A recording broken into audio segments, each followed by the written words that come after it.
Hapa kimsingi nina mambo manne ya kueleza. Jambo la kwanza ni kuhusu maandalizi ya timu yetu kuelekea mchezo wa siku ya Jumamosi dhidi ya Silver Striker ya Malawi. Timu yetu imewasili jana Dar es Salaam hapa majira ya saa 2 kamili usiku, na wachezaji wakaruhusiwa waende majumbani kwao, lakini leo saa 6 kamili mchana timu imeingia kambini Avic Town. Sio imekwenda kufanya mazoezi, timu imeshaingia kambini. Maana yake leo mpaka siku ya mechi, kwa maana ya Jumamosi, wachezaji wetu wote watakuwa wako pale Avic Town wakijiandaa na mchezo huu. Habari ya Clement Mzize tumeshaitoa hii kupitia application yetu ya Young Africans. Clement Mzize tayari ameimarika 100%, na sasa itabakia kazi kwa mwalimu wetu Patrick Mabedi kujua kama anamtumia au hamtumii. Hayo ni mipango ya kiufundi sasa, lakini kwa maana ya utimamu wake wa kimwili, Clement Francis Mzize ameimarika kwa 100%. Jambo la tatu ambalo nimekuwa nikipokea message nyingi na simu nyingi kutoka kwa wanachama na mashabiki wetu ni kuhusu taarifa ya kocha mpya. Wakati tunatoa taarifa ya kuvunja mkataba na kocha Romain Folz, tuliongeza vitu viwili kwenye taarifa. Taarifa ya kwanza tulisema timu katika kipindi hiki itakuwa chini ya assistant wetu Patrick Mabedi, na taarifa ya pili tukaainisha kwamba mchakato wa kumtafuta kocha mkuu unaendelea. Maswali yamekuja, mchakato umefikia wapi, na kama kocha mpya akija, huyo mkuu atakuwepo kwenye bench kwa maana ya Jumamosi pale Benjamin Mkapa? Hayo ni maswali ambayo wamekuwa wakiniuliza wanachama na mashabiki wa Young African Sports Club. Jibu lake, mchakato bado unaendelea wa kutafuta head coach wa klabu yetu Young Africans. Na kwa taarifa rasmi kutoka kwa kamati yetu tendaji ambayo inasimamia huo mchakato, ndani ya siku tatu zijazo pengine watakuwa wameshakamilisha mchakato wa kumpata kocha mpya wa kikosi chetu cha Young Africans. Kwa maana hiyo, mchezo wa siku ya Jumamosi utaongozwa na caretaker wetu assistant coach Patrick Mabedi. Nafikiri nimeliweka vizuri. Mchakato huu unaendelea, na ndani ya siku 3 zijazo kwa majaliwa ya Mwenyezi Mungu mchakato unaweza kukamilika, tukawa tumeshampata kocha wetu. CV zimetumwa nyingi sana. Kuna kazi inaendelea ya kufanya tathmini ya hizo CV na kupata kilicho bora katika hizo CV nyingi ambazo zimetumwa.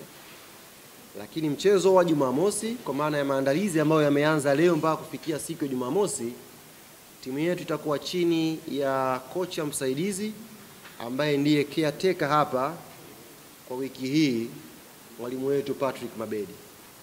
Tuna imani kubwa sana na Patrick Mabedi kwa sababu anao uzoefu wa kutosha. Mwalimu ambaye ameshakuwa kocha wa timu ya taifa ya Malawi na akacheza tournament kubwa mbalimbali akiwa na timu ya taifa ya Malawi.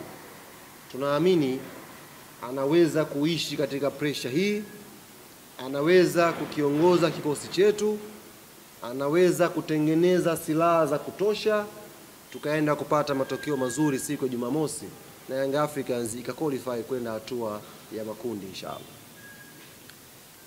Jambo la tatu katika yale manne, la pili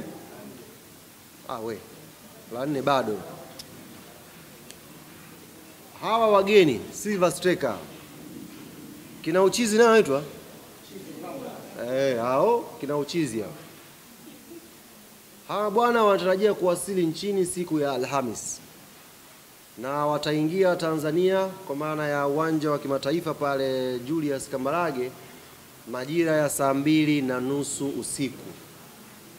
Saa 2:30 usiku siku ya Alhamis ndio siku ambayo Silver Striker wataingia Dar es Salaam Tanzania.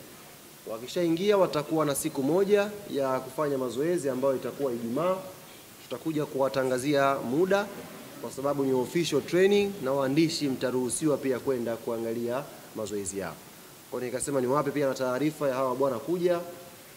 Pengine mkahitaji kwenda kufanya coverage siku hiyo wanakuja, basi muda wanaokuja ni 2:30 usiku, na watafanya mazoezi siku ya Ijumaa.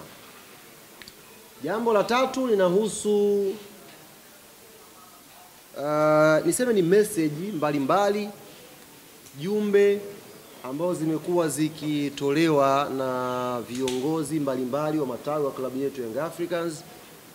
Tumepokea message nyingi kutoka kwa wanachama pia wa klabu yetu Young Africans, na kwa nukta hii niwapongeze sana mashabiki na wanachama wa klabu yetu ambao walisafiri kutoka Dar es Salaam Tanzania kuelekewa Malawi, tena Lilongwe, kwa ajili ya kuisupport timu yetu. Niwapongeze sana, na limekuwa jambo zuri pale Lilongwe. Bahati mbaya hatujapata matokeo mazuri, ndio bahati mbaya. Lakini mashabiki wa Young Africans waliplay part yao 100%. Wale wa Malawi walisema ndio kwa mara ya kwanza wameshuhudia timu ngeni ikiwa na idadi kubwa ya mashabiki. Katika level ya vilabu, katika level ya timu ya taifa, hawajawahi kushuhudia wingi ule uwanjani. Kwa maana yake mashabiki na wanachama klabu yetu Young Africans walifanya jukumu lao kwa 100%.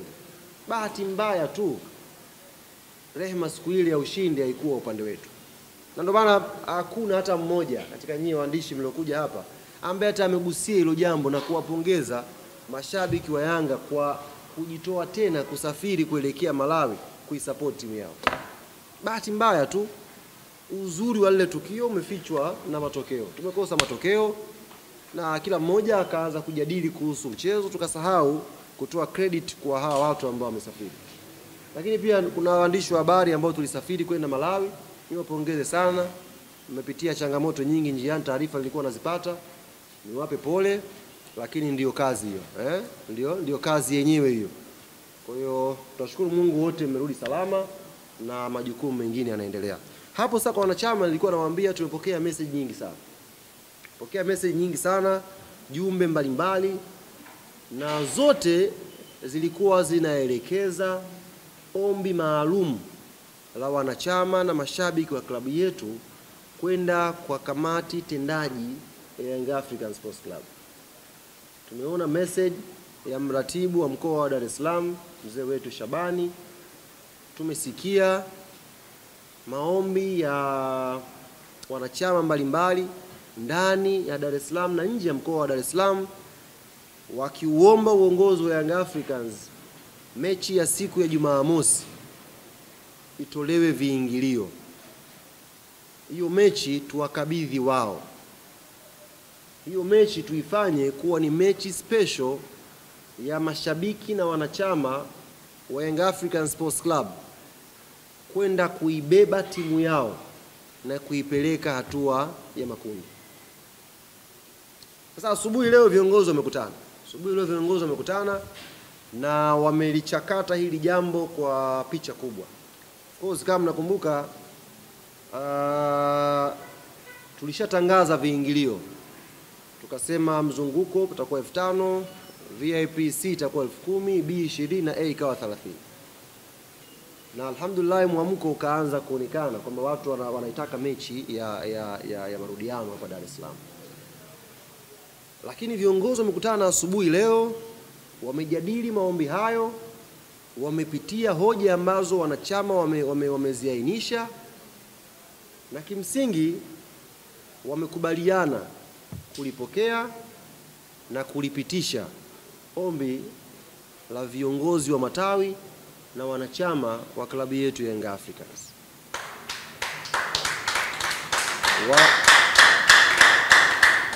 Wamelipokea na wamelipitisha. Limepita kwa staili gani? Kwanza alikuwa anakuja maombi pale kwamba sasa tufanyeni tutoe viingilio eneo la mzunguko tu alafu huku VIP huku watu wanunue tiketi kama kawaida. Lakini baada ya mchakato ule na tathmini iliyofanyika, ikagundulika watu hawa ambao wananunuaga viingilio kwa maana VIP wanakuaga wahanga wakubwa, kwa sababu ukishatoa hela yako unafika pale unashindwa kwenda kwenye nafasi yako vizuri, na taratibu za kuingia pia zinakuwa changamoto wakati mwingine. Kwa hiyo ambacho uongozi wa klabu ya Young Africans umekubaliana, mechi hii ya Jumamosi Benjamin Mkapa dhidi ya Silver Strike, mechi hii ya maamuzi ya kuipeleka Young Africans kwenye hatua ya makundi ya CAF Champions League msimu huu, mechi hii imeondolewa viingilio majukwaa yote, isipokuwa jukwaa la VIP A na jukwaa la VIP B limekuwa reserved kwa wageni ambao wataalikwa. Kwa mfano, tunao wanachama wetu ambao wao wanalipa ile huduma ya Black Card shilingi milioni 1. Hawa wamepewa kipaumbele, wataketi jukwaa la VIP A. Lakini pia kuna wageni waalikwa mbalimbali ambao majukwaa hayo yamekuwa reserved. Kwa hiyo Jumamosi unapoamka nyumbani ukaja Benjamin Mkapa, jua maeneo yote unaruhusiwa kwenda kuketi, isipokuwa jukwaa la VIP A na jukwaa la VIP B. Lakini maeneo mengine yote, mwana Yanga mwenzangu, unaruhusiwa kwenda kuketi.